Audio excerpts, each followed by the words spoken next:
எங்கள் பூனைக்குட்டி வெளியில் அவுட்டிங் கூட்டிகிட்டு வந்திருக்கா 2 குட்டி பையன்களையும். காமி 2 குட்டி பசங்களையும் காமி. சரி, ஒன்றும் பண்ண மாட்டோம், நீ பாட்டுக்கு விளையாடு. இங்கே மழை வரும் சாமி, உள்ளே கூட்டிகிட்டு போய் படுக்க வச்சுக்க பிள்ளைங்களா, சரியா? ஓகே. ஸோ அடுத்தது நம்மளோட நாட் ரோஸ் பார்க்க போகிறீங்க. இது நாட் ரோஸ் இல்லை, ஆக்சுவலாக நம்ம ஒட்டு கட்டின ரோஸ் தான். ஒரு நாட் ரோஸை ஒட்டு கட்டியிருக்காங்கன்னு நினைக்கிறேன். நல்ல பூ வந்துச்சுன்னா 2-3 நாளைக்கு அப்படியே இருக்குதுங்க. சூப்பராக 2-3 நாளைக்கு இல்லை, 1 வாரமே இருக்குது. இதில் ஒரு நர்சரியில் என்னே தெரியாமல் ஒரு செடி இருந்துச்சு, அதை எடுத்துகிட்டு வந்தோம். அது குட்டி எல்லோ பட்டன் ரோஸ் பூக்குது. அப்புறம் இவங்க ஒயிட் கலரில் பூப்பாங்க, சூப்பராக பூப்பாங்க. நிறைய வரும். ஏகப்பட்ட காஷ்மீரி ரோஸ் பறிச்சோன்னு உங்களுக்கே தெரியும். இப்போ இதில் ஒன்று இருக்கிறாரு. அண்ட் என்ன வந்து பாருங்கன்னு சொல்லுது, செண்டு மாதிரி எங்கே பன்னீர் ரோஸ்.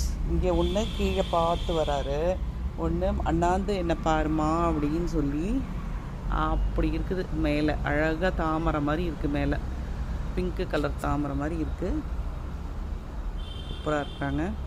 அதையும் பறிக்க போகிறோம். நம்ம வெண்டைக்காய் பறிக்கிறேன்னு முத்தை விட்டுட்டேன். ஸோ அது விதை தான். அடுத்தது சம்மங்கியும் பூக்க ஆரம்பிச்சிருக்கு. ஸோ அதையும் எடுத்துக்க போகிறோம். இது வந்து திரும்பவும் இந்த 3 செடியில் இருக்க வெண்டைக்காய் நல்லா ஹைட்டு வர ஆரம்பிச்சிட்டாங்க இவங்கெல்லாம். ஸோ செம்பருத்தி இருக்குது பாருங்கள், இதுலேயும் செம்பருத்தி இருக்குது.